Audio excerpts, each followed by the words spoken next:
आपण काय केलं पाहिजे, जे ज्याचं ज्याचं आहे ते त्याचं त्याला दिलं पाहिजे, हा यज्ञ आहे. आई वडिलांनी आपल्याला वाढवलं ना, आई वडिलांना आपण त्यांच्या वृद्धावस्थेमध्ये सांभाळणं हा यज्ञच झाला. याच्याकरता आपल्याला वेगळं काही करायचंच नाहीये. का बाबा, त्याने आम्हाला जन्माला घातलंय, आम्ही अज्ञानी असताना, आम्ही दुर्बल असताना त्याने आम्हाला अन्न देऊन वाढवलंय.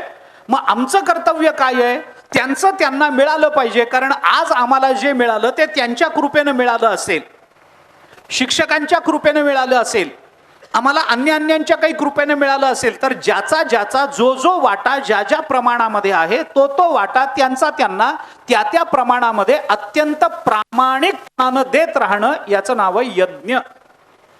यज्ञ ही संकल्पना इतकी सोपी आणि सरळ आहे, आपल्या रोजच्या जीवनामध्ये आपल्याला करता येतो तो हा यज्ञ आहे.